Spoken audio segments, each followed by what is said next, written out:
Tu quer testar a voz antes aqui? Já tá rolando? Então vocês me desculpem, isso faz parte dos programas ao vivo. Tudo bem? Eu sou Paulinho Coruja, a gente está aqui, ó, num Papo na Rede, o último do ano, especialíssimo aqui, com ela que é uma das vozes mais legais, mais bonitas da música brasileira, nossa querida Lia Soares. E aí, Lia, tudo bem? Tudo bom. Seja muito bem-vinda aqui. Você. Muito bem-vinda aqui Tudo ao bem, nosso... gente? Todo mundo que tá aí ao vivo, entrando. Sim, é verdade. Seja bem-vinda aqui ao nosso Papo na Rede aqui, Lia. Obrigada. E vamos lá, me conta um pouquinho. Eu queria saber como é que começou a sua história na música. A minha história na música começou... Cara, aquela história... Sabe quando você não lembra de você sem música? Sim. Eu não lembro, eu não tenho uma lembrança. Eu tenho, assim, a minha primeira lembrança que eu já tinha... Eu sou do interior do Pará, tá? Sim, falaremos sobre isso. Por isso que eu comecei pela música. A gente Então, vai assim, chegar a lá. música começou muito na igreja, né? Que era Aham. uma cidade do interior, não acontecia muita coisa. Então, eu comecei a cantar na igreja. E isso, a minha mãe me conta que eu pedi para estrear aos 3 anos. Eu não lembro. Mas ela disse, você estreou cantando. Pediu pra estrear, muito bom, né? Falou, mamãe, quando eu fizer 3, eu vou estrear. Que maneiro. Já cara. cantava, meu pai tinha uma loja de discos, então Caraca. eu pegava os discos, escolhia, né, todo dia ia lá, escolhia um disco, levava para casa para ouvir. E eu lembro, assim, quando eu tinha uns 5, 6 anos, que eu já lembro bem de ter um trio na igreja. E, rapaz, fazendo quinta, segunda, terça, sabe? Abrindo vozes como se aquilo fosse a coisa mais natural do mundo. Assim, na minha cabecinha, a gente já nascia com isso no chip, normal. E eu não entendia quando um ser humaninho desafinava do meu lado. Caraca, Então, cara. já nasci com esse, né? Acho que é um dom mesmo da música, um ouvido. Paralelo a isso, o meu pai, eu falo, painho, o senhor foi totalmente irresponsável. Ou responsável, porque ele trazia quase que todos os dias literatura de cordel para que eu lesse para ele. Meu pai é nordestino, né? E ele é apaixonado. Meu pai ainda é, né, analfabeto, mas eu não sabia. Eu só descobri isso na vida adulta. Mas enquanto criança, ele falava, não, eu quero que você leia para incentivar a sua leitura. Então eu lia muito para ele.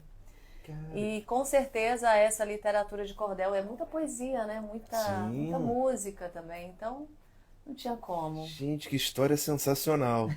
E por que eu falei, por que eu comecei perguntando pela música? Porque você é natural de Marabá. Né? Na verdade, de Tucuruí, mas cresci em Marabá, São Domingos do Araguaia, que é ali o sul do Pará. O sul do Pará ali, né? E você passou, antes de você chegar aqui ao Rio de Janeiro, onde você morou, você passou por Santa Catarina, né? Sim. E São Paulo também. Sim. Né? Praticamente não, mas teve mais lugares. Ainda teve mais lugares? Teve Anápolis, Belo Horizonte, aí cheguei no Rio de Janeiro. Gente, então, como é que foi, assim, sair de casa, né? Porque como você mesmo falou, uma cidade do interior, né? Os seus pais ali trabalhando em empregos formais, né? Sim. Seu pai comerciante, com a loja de discos, né? Sua mãe dona de casa. Dona de casa. Como é que foi sair de casa no interior e fazer todo esse caminho para viver esse sonho de viver de música? Porque, pois não foi planejado, obviamente, mas eu tinha um tio muito amado que faleceu na pandemia, irmão da minha mãe, que morava já em Santa Catarina. Ele migrou para lá, teve uma família, né? Minha tia mesmo. E ele vinha nas férias, né, passear com a gente, falava sempre para minha mãe assim, nossa, essa menina tá se perdendo aqui no interior. Porque eu já sempre já compunha, com 8, 9 anos.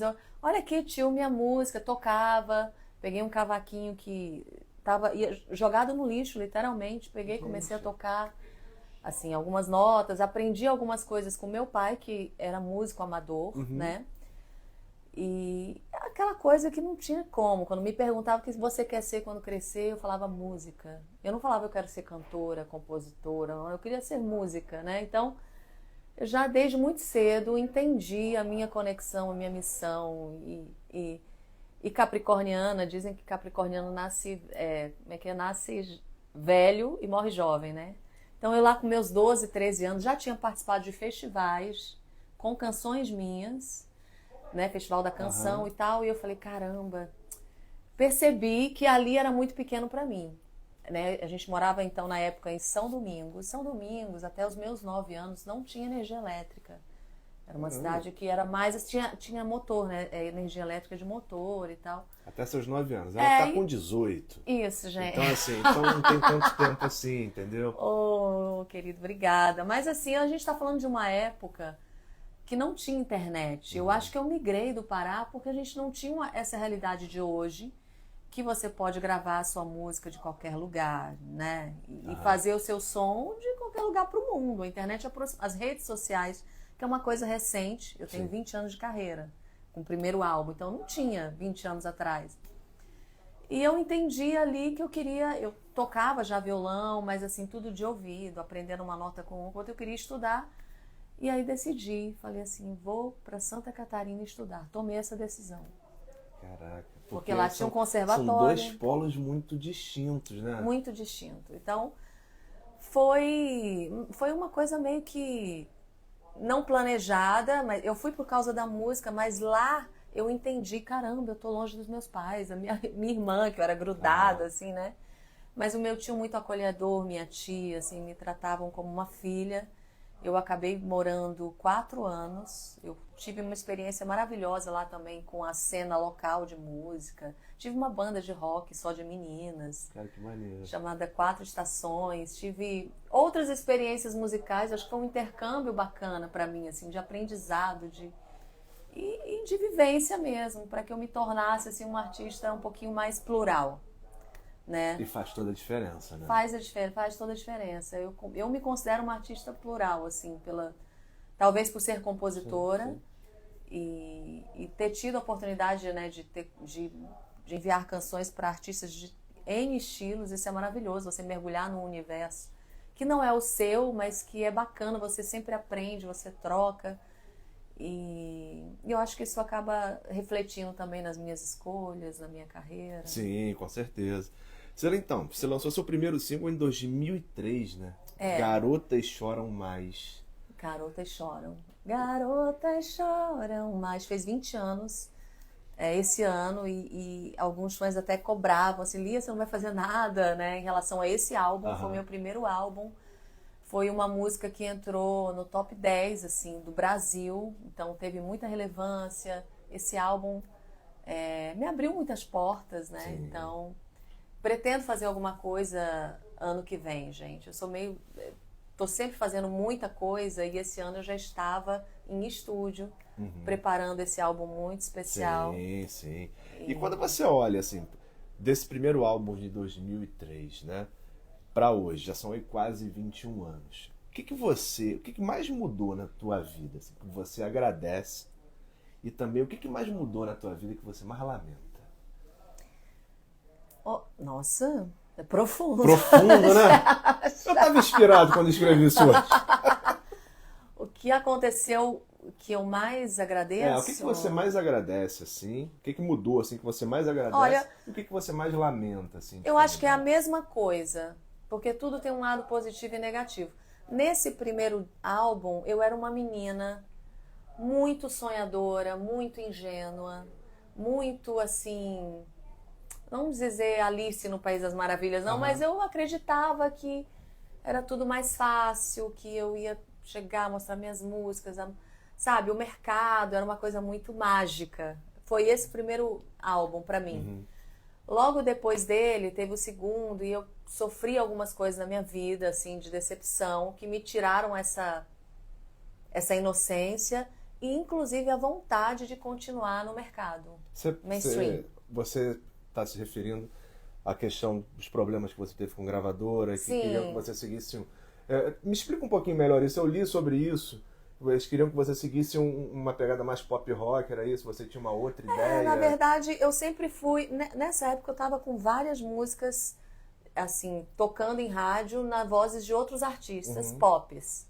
Então, nessa época aí, tinha música, tipo, sucesso com Sandy Júnior, com Vanessa Camargo, com KLB, com Pedro e Thiago. Então, tinham artistas mais pops, né?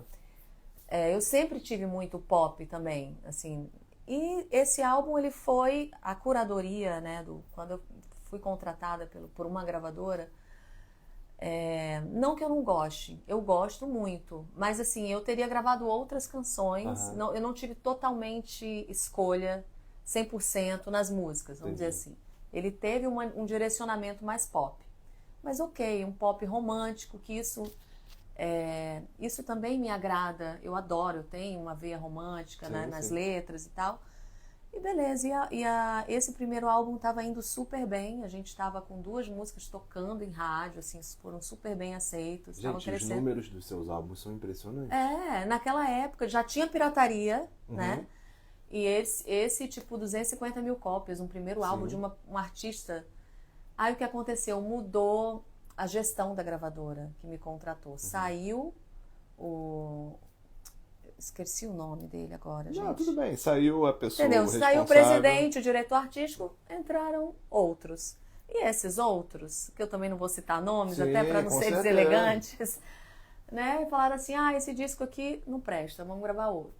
No meio do processo, entendeu? Assim, isso é absurdo, né? Cara, no meio do negócio, assim, rolando, entrando música em trilha sonora da Malhação, tava indo bem. Aí ele quis gravar uma outra parada. Na época, a Pitty estava surgindo, né, muito forte. Sim. Contratou um produtor musical maravilhoso, que é o Jorge Davidson. O Jorge Davidson não. O Jorge Davidson foi o primeiro que me contratou. Jorge eu tô lembrando. É muito bom. Sussequinde, Marcelo Sussequinde, produtor também. Incrível, que tem uma pegada mais rock. Sim. E aí esse segundo álbum, ele já contratou o Marcelo Sussequinde para trazer esse pop rock. E na hora que teve uma audição com rádio, com não sei o quê, as pessoas estranharam um pouco. Caramba, mas ali era mais romântica, tá muito pesado esse som. Entende? E aí teve essa rejeição das pessoas que iam divulgar e tal. E eu percebi na hora, assim, sabe o que o diretor artístico que contratou o produtor, que desistiu do meu primeiro álbum para esse segundo, a culpa é sua. Falei pra você que não ia dar certo. Se tivesse dado tudo certo, entendeu? Aí os louros eram todos dele. Mas cara, como não estava... Eu tinha 20 e poucos anos, esse como tá doido, esse homem, assim... Absurdo, né, cara? Por mim, a gente teria continuado o primeiro álbum ainda, não tava, né, enfim... E aí uma série de coisas aconteceram em decorrência disso que eu me desiludi, assim, caramba, não é isso que é o show business? Quero isso pra mim, não. Aí foi quando eu me mudei pro Rio e vim fazer uma faculdade de sociologia.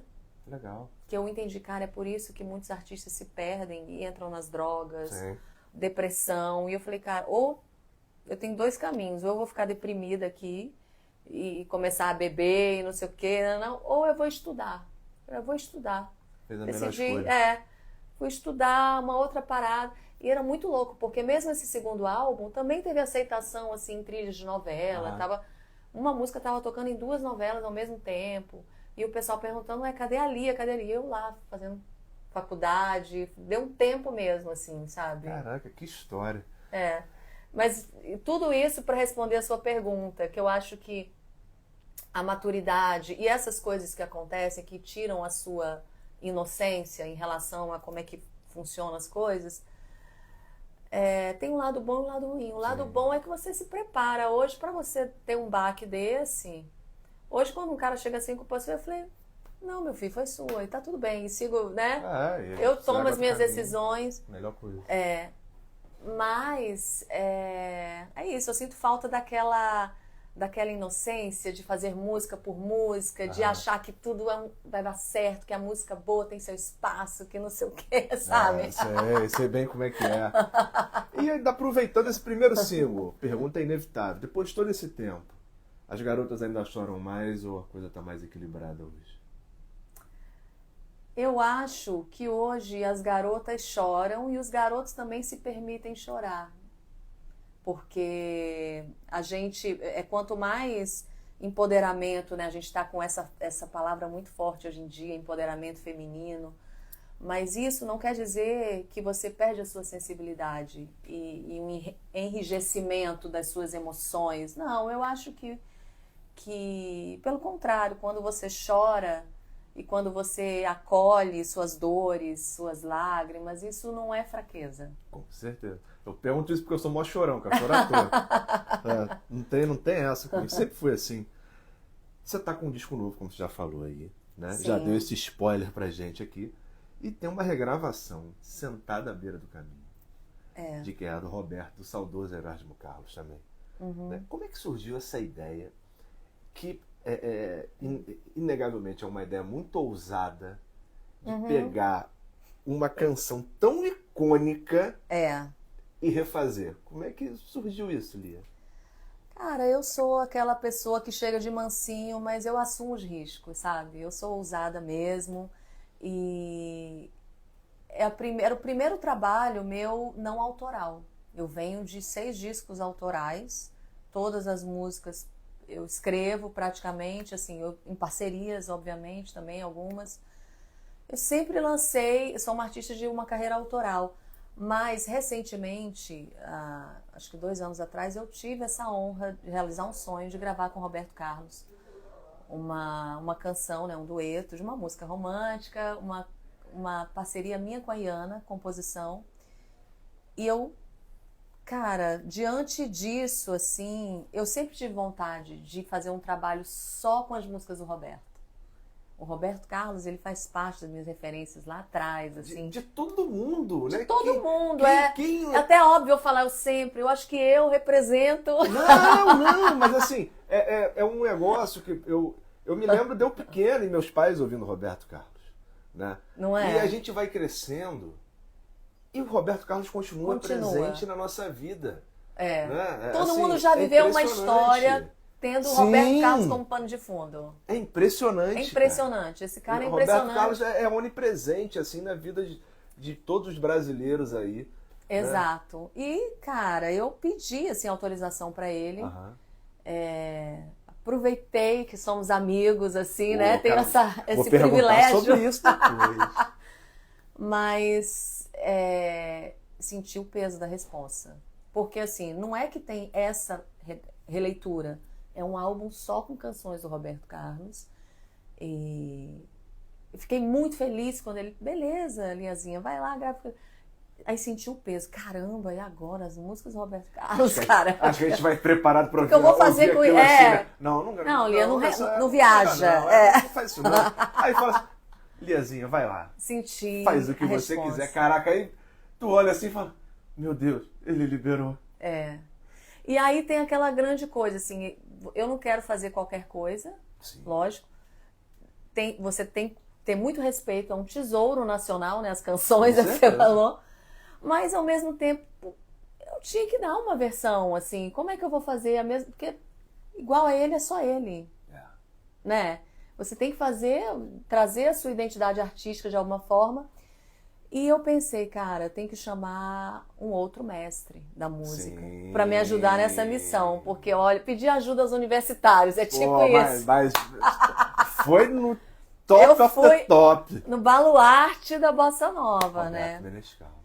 Que eu já tinha encontrado com ele em eventos, assim. A gente teve a oportunidade uma vez de fazer um show em Brasília, com alguns artistas, assim, que estavam ali compartilhando o mesmo palco.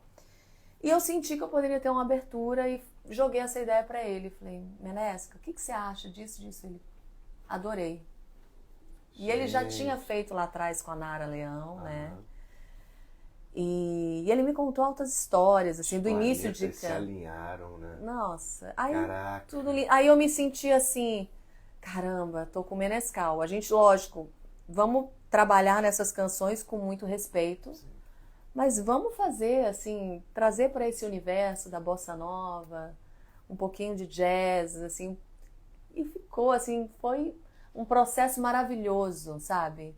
Tardes e tardes que eu encontrava Menescal, assim, minuciosamente. Vamos ver o tom, vamos ver essa música, vamos não sei o quê. Curtindo demais, quando a gente tinha definido que foi muito difícil escolher somente... Imagino. 11 músicas. Caraca, uma obra do tamanho da obra do Roberto. Vontade era gravar 40, fazer um... fazer um disco quádruplo. Exato. Caraca. E aí é isso. No fundo, é uma grande homenagem ao Roberto Carlos, né? Esse álbum chama-se De Tanto Amor, porque é de tanto amor pela obra dele, pela música brasileira, pelo que ele representa, pela bossa nova, pelo menescal, pela minha trajetória. É um presente que eu me dou também, aos 20 anos de carreira, poder gravar Roberto Carlos, gente. Eu também estou me dando um presente, assim, poder realizar esse sonho. E tá lá chancelado, pode falar o que quiser. Ó. Eu sou amiga do Roberto Carlos, eu gravei um disco só com música dele. Pô, o produtor é o mesmo. Maravilhoso.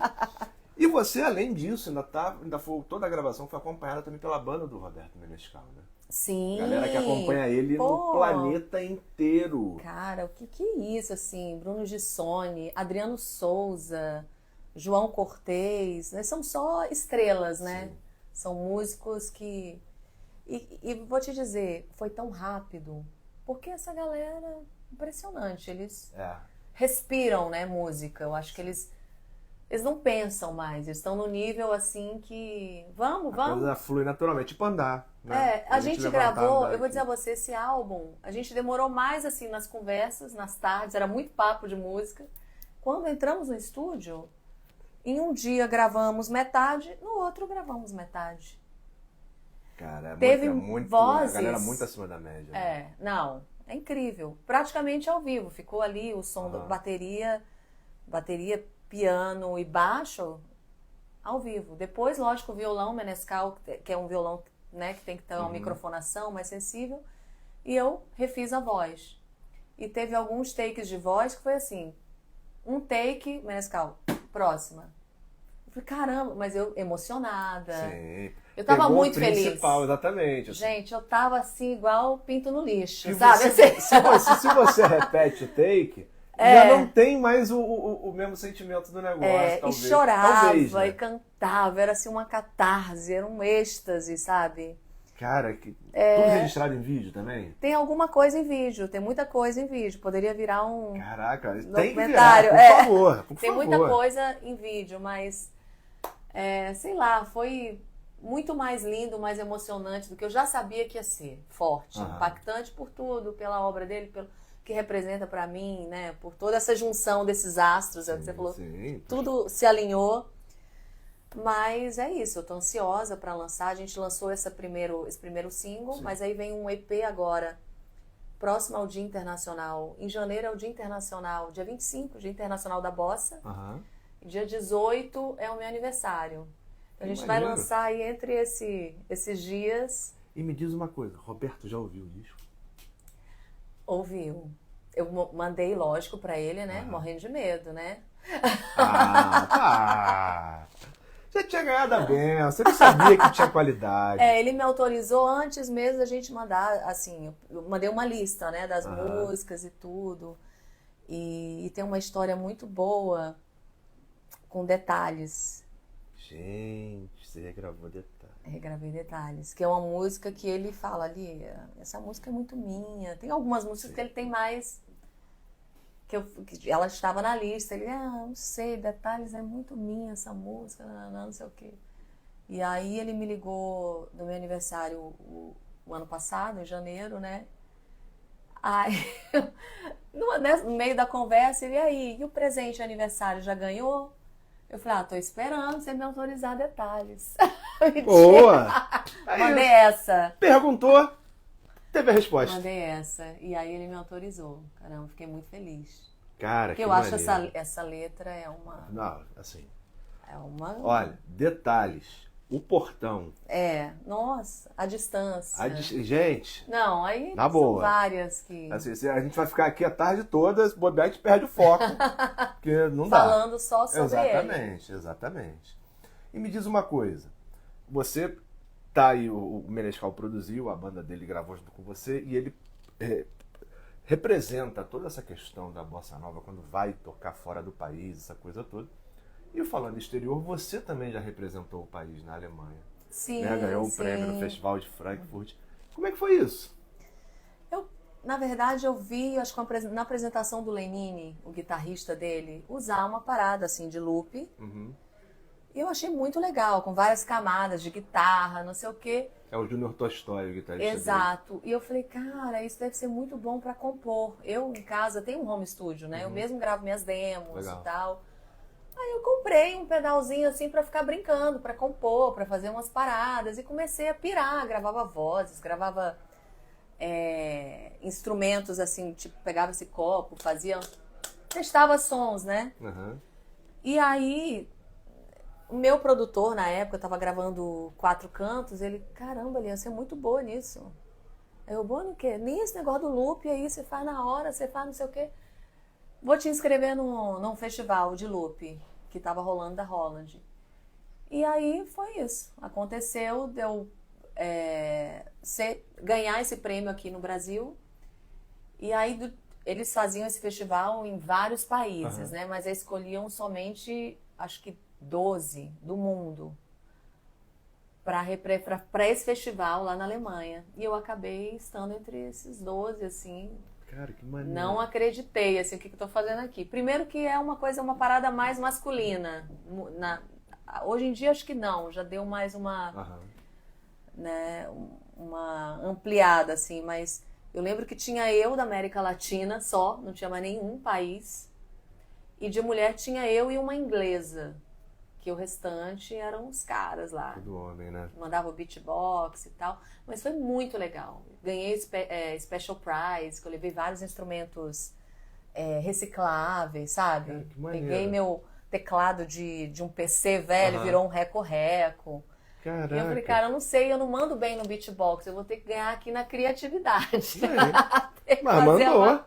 Arrebentou. Foi muito legal, foi uma experiência maravilhosa. Eu voltei de lá com uma outra visão, porque eu fazia muito, usava o loop muito no pé, porque eu estava tocando violão, e lá eu vi que a maioria fazia na mão. Eu comecei, cara, eu vou pirar aqui na mão também. E acabei participando de um DVD, um barzinho violão, né, o Max Pierre falou, Lia, faz um número só com loop. E eu fiz um arranjo muito louco aí para uma música da Rita Lee, Flagra, só usando vozes, só vozes. E fiz na mão, assim. Mas ainda é uma coisa que a galera não se liga muito, assim. Eu lembro que quando eu fiz isso, o pessoal curtiu e falou, caramba, que legal, você é DJ, né? Você é DJ, né? Achou que eu tava soltando alguma coisa ali, né? Não, fazendo na hora. Cara, falando em experiência também, você também fez parte da primeira temporada do The Voice Brasil, né? Foi. Como é que foi? É muito diferente, assim, trabalhar pra TV, né? Você que é naturalmente uma pessoa da música, né? Assim, foi muito diferente. Apesar de, assim, beleza, é um programa de música, mas quando naturalmente bate aquela coisa de caramba, é na TV aberta. E ao vivo. Ao vivo. O país inteiro tá vendo. E tinha um ritmo de TV, né? Sim. Tinha uma coisa assim. Por exemplo, no dia da audição, as pessoas perguntam muito assim, por que você topou participar de um programa? Porque assim, os 4 produtores praticamente vieram me procurar. Eu não sei se era o primeiro The Voice, né? Então era uma coisa embrionária. Primeiro. Então eles queriam assim muita qualidade vocal e falaram, não, Lia, não é um show de calouros. Não tinha, existia um pouco esse preconceito, né? Você vai para um show de calouros. Não, é uma parada muito artística, vai ter o produtor para cada, ninguém vai ver quem é a voz, até virar e tal, não sei o quê. E na época eu estava numa turnê de loop nos Estados Unidos, tocando em pubs assim, mas a maioria do público era só gringo lá para me ver. E eu falei, não, eu tava gravando o 4º disco, né? Eu falei, já tem uma história. Não, mas é para quem tem história, que talvez precisa de ter mais uma visibilidade, uma janela de visibilidade para você se mostrar. E até então eu tinha muito reconhecimento como compositora. Muita gente fala, você é compositora do hit tal, então. E aí deu esse estalo em mim, quer saber? Eu acho que eu vou participar dessa audição. Né? Foi antes da minha turnê, eu fiz lá o teste, passei e viajei para minha turnê e estava lá. Teve um show do Gustavo Lima e aí a maioria do público era brasileiro. E tudo realmente, acho que eu preciso mostrar mais a minha cara assim no Brasil e talvez seja uma chance de eu me mostrar como intérprete. Porque eu sempre fui intérprete, Mas no mainstream eu comecei como compositora. E as músicas viraram hits, então a compositora ficou muito maior, sim, né, que a cantora. E enxerguei uma oportunidade, beleza. Mas, por exemplo, no dia da audição às cegas, aconteceu assim, você ficava horas no ar-condicionado, então eu aquecia. Ah, não, tem muita gente, aí desaquecia. Sabe aquela coisa? Então não é aquela coisa que você igual no show. Tô preparada, vamos lá, partiu. Não. A não ser que eu ficasse 5 horas aquecendo a voz. Assim, pô, quando entrasse já não tinha mais voz. E foi uma coisa meio assim, tensa. Diz que os técnicos não estão virando pra ninguém, não estão virando pra ninguém. E aí eu falei, vou lá fazer xixi. Não, Lia, a sua vez, vai. Não tive tempo de aquecer, não tive tempo nada. Foi assim. Então essa é a coisa do programa de TV. Porque do nada, tá na sua hora. Quer dizer, não é do nada, tem uma... Eles têm lá um ritmo próprio. É. Né, que é diferente do que quem é músico. Tá numa outra pegada. Mas eu vou dizer, o The Voice pra mim foi uma grande experiência e também uma grande descoberta artística. Porque até o The Voice, eu era uma artista que sempre tocava. Uhum. Eu tinha essa coisa de que, até talvez uma insegurança de que para ser respeitada, eu tinha que ter um violão, tava assim, mostrar que eu sou musicista. Sabe? Não, você pode ser uma crooner, uma intérprete, independente da sua música, da sua musicalidade. Sim, sim. Com um instrumento, né? Você tem a sua musicalidade na voz. Tanto que na primeira audição às cegas eu fui com o meu violão. Eu já tinha também assim, muita certeza do que eu ia fazer. Eu mexi com clássicos no The Voice, né? Ali eu já, ousada, pegando cartola, trazendo para um outro lugar. Ela se arrisca. Ela gosta de... Ela vê ali, ó. Eu não vim nesse mundo pra ficar aqui. O mar tá cheio de jacaré, eu vou passar por ali que tá tranquilo. Tá lotado de jacaré, mas vou passar ali. Passa e arrebenta. É que eu acho que a gente tem que mostrar a sua veia artística, assim. Por que eu vou cantar igual a música que já é maravilhosa, todo mundo já conhece? Como é você cantando essa música, entende? Como é que você sente essa música? E eu parto do princípio que cantar não é sobre impressionar, é sobre emocionar. Sim. Então, se eu me emociono com o que eu tô fazendo, você tem uma chance maior de atingir as pessoas, né? E a gente não tem a noção do quanto está atingindo as pessoas. E olha, quando eu fui cantar, eu escolhi Cartola, Luiz Gonzaga, Raul Seixas. E sempre que eu escolhi uma música assim, Lia, você tem que tocar uma música que tá tocando no rádio, uma música atual. O povo vai achar que você... Eu ouvi esse tipo de comentário, tá? Sim. Vai achar que você é uma véia, você só tá tocando. Falei, cara, deixa eu cantar essa música que eu sinto, que eu gosto e tal, vou fazer do meu jeito. Então, graças a Deus, ali eu já tinha essa maturidade. E você pode perfeitamente atualizar aquilo ali. Claro. Essa a minha resposta para ele era o seguinte: se eu cantar a música que você quer, você vai garantir que eles vão virar para mim? Ele, não. Eu falei, então eu vou fazer a minha, porque se não virar, eu assumi meu risco. Exatamente. E se eu cantar a sua e ninguém virar, eu vou ficar muito pé da vida com você. Com certeza. E me diz um lance, 2024 já tá aí batendo na porta com esse disco novo. E quando que a gente te vê nos palcos aqui no Rio, né? E quais são aí os planos aí para o próximo ano? Pois é, a gente está planejando. Eu sei que eu já tenho uma apresentação com o próprio Menescal, acho que no aniversário do Rio de Janeiro. Mas a gente está planejando um lançamento, mas isso depois do carnaval. Só que eu tô querendo fazer alguma coisa aí em janeiro, meu aniversário. Já vou lançar o EP. Então eu tô batendo o martelo aqui numa casa, que tomei essa decisão agora, e você sabe, né? Mas eu acho que dia 19 de janeiro vou fazer um showzinho assim, só para dar uma aquecida. Boa! E celebrar o lançamento desse EP. Então fiquem ligados aí nas minhas redes, em breve eu vou divulgar o local. Como é que o pessoal te acha nas redes? Lia Soares. Lia com H, né? Uma Lia cheia de H. Lia Soares. Agora, vocês que acompanharam todo esse papo aqui, vocês estão vendo que ela não tá pra brincadeira. A mulher é multitarefas, ela tá pra lá e pra cá. Você é casada. Sim. Né? Seu marido, que é o Carlo Porto, é ator. Vocês têm uma filhinha linda, coisa linda que é a Maria Liz. Uma boneca. Né? A bonequinha, cara, coisa linda. Né? para os casais que ainda não, que ainda estão batalhando ali para vencer nas carreiras profissionais que escolheram, tá, mas precisam administrar família, filho pequeno, os perrengues do dia a dia. Vocês dois que estão na carreira artística. Nossa. Quais são as dicas que vocês dão aí para conseguir harmonizar isso tudo? Menina, é uma equação difícil. É, eu sei. Porque desde o início da pandemia, assim, eu falo que eu fui abençoada porque eu fui mãe na pandemia, então não tinha show, né? Eu não tinha eu não senti culpa nenhuma de estar em casa. Sim. Porque pra mulher, principalmente, que pega mais, né? Pro pai, hoje em dia já mudou. A paternidade mais, exercida ali. O Carlos, ele foi muito presente no parto, mas eu acho que pra mulher pega mais, assim. E eu amamentei até 1 ano e 8 meses. Então, eu reduzi até hoje, a minha agenda de shows. Eu não faço mais aquelas loucuras, assim, de, sabe, ficar 10 dias longe. Eu sou pai de 3 meninos, 3 selvagens. Ah, que maravilhoso. Eu sou músico também, tem 3 bandas, cara. Toco pra lá e pra cá. Eu sei exatamente o perrengue que é. E minha mulher não tem nada a ver com a área artística. Então, é tão bom quando... de multinacional, assim, eu acho que quando um não é artista, ajuda muito, porque tem uma vida, vamos dizer assim, mais normal, uma agenda que sai pra trabalhar e volta no horário comercial, então tá sempre em casa. Lá em casa o bicho pega, assim, nesse sentido, né?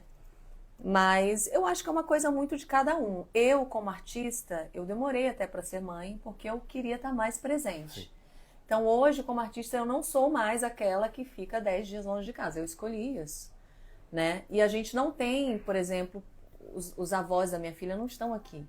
Porque eu sou paraense e a família do Carlos está em Salvador. Então, a gente não tem nem avó materna, nem paterna, assim. Essa rede de apoio tá essa mais rede longe. de apoio. Então, eu tenho, assim, a gente vai dialogando, ver como é que pode. Eu tenho uma pessoa de confiança que eu contrato para quando eu preciso viajar e ficar com ela. Hoje minha filha está com 3 anos, né? Então já está um pouquinho mais fácil. Mas eu vou dizer a você que os primeiros 2 anos eu dei uma freada assim bem grande no trabalho. Maria Liz já está apontando também para a área artística? Menino, Maria Liz, nossa. Deus sabe o que ela vai ser, mas ela faz tudo, já interpreta, dança, canta. Cara, que maneiro. Esses dias eu peguei ela na escolinha, é assim que eu faço também, gente. Tem uma reunião, eu não tenho babá, tá? Eu tenho uma pessoa que às vezes fica com ela quando eu preciso. Então tem uma reunião que eu percebo que vai atrasar, aí eu já pego ela um pouco antes na escolinha, ela vai comigo, participa da reunião, tadinha. Coloco ela lá para assistir um pouquinho de vídeo. E aí eu estava numa conversa assim, isso aconteceu recente, né? Foi agora. Porque toda semana é o plantão da Maria Liz, tem uma novidade. Aí, papo vai, papo vem, um diretor artístico de um selo lá em Miami, né? E o outro produtor, o Bittencourt, Raimundo Bittencourt, falou: essa é a cantora que eu te falei, tá lançando um álbum de bossa nova e tal, não sei o quê. Que eu acho que seria interessante esse intercâmbio. Ele, legal. A minha filha, ela parou de assistir o que estava assistindo dela, tá? Parou, olhou pra ele. Você sabia que eu também sou cantora quando eu ser mais grande? Aí. Já deu papo. Fez isso. Eu fiquei de cara. Porque geralmente quando ela tá assistindo, ela tá ali bem concentrada, né? Gente, puxou a parte da música da mãe, já tá interpretando como pai. Ela já me inspirou num projeto infantil chamado Planeta Liz, tá? Pra quem tem filhos aí, pra quem é cuidador. Pesquisa Planeta Liz, são canções voltadas pra primeira infância. Que maneiro. É maravilhoso. Acho que a maternidade transforma, né? Pare também um novo ser humano. Não é só o neném, não. A mãe vira uma outra mulher. Com assim. certeza. Muito mais... Eu, pelo menos, né, na minha experiência. Assim. Não, com certeza. Assim, é impressionante. A gente vira outra pessoa, isso é real. Né? A mulher, claro que muito mais. Não tenha dúvida disso. Mas é uma jornada incrível. Mas é uma escolha muito particular. Eu não julgo quem tem babá, quem escolhe, né? Por exemplo, eu poderia estar viajando. Eu acho que existe ainda muita pressão na mãe. Total. Por exemplo, nesse meio tempo, quando o Carlos ficou 7 meses gravando novela, vinha só uma vez por semana, ninguém nunca questionou. Aí a primeira vez que eu saí em turnê, que eu fiquei acho que 3 dias, bombou. Mas e a Maria Alice? Mas e a Maria Alice? Eu Assim, nunca tinha ficado desempregado. existe uma pressão ainda sobre Sim. a mãe, que eu acho que isso não é legal, porque... Eu nunca tinha ficado desempregado. A única vez que eu fiquei desempregado na minha vida, no dia que eu fiquei desempregado, minha esposa foi promovida. E aí eu não falei nada pra ela, porque eu tava no meio da reunião, né? Estavam dando a notícia, ela me ligou, fui promovido. E aí, tá tudo bem? Eu falei, tá tudo ótimo. Tudo tranquilo, tudo maravilhoso. E a rádio que eu trabalhava fechando. Não, tá tudo bem, isso aqui. Mas desliguei o telefone.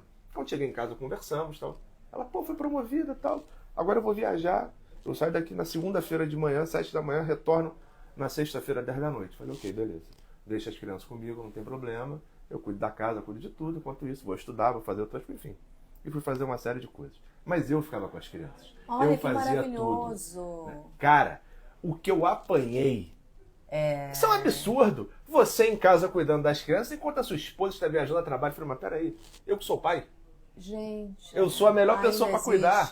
Não, e o mais louco são esses fiscais da internet, sim, assim, né? Que não tem nada a ver com a sua vida. Sim, sim. E... Eu acabei... Aquilo me irritou de uma tal forma que eu acabei fazendo um relato na época. Fui parar no programa da Fátima Bernardes por conta do relato. Mas enfim, isso é um outro papo. muito interessante. Né? Mas isso é um outro papo. Lia, querido, muito obrigado. Obrigada. Toda a sorte do mundo nesse novo lançamento. Amém, que seja, amém. fique maior. Vou te convidar ainda. no meu aniversário. Irei. E quero te ver ao vivo, sim. Obrigada, tá? querido. Um bom Natal, um bom ano novo pra você e pra família. Amém. Pra Tamo você junto. também, pra todo mundo. É isso aí, meus amigos.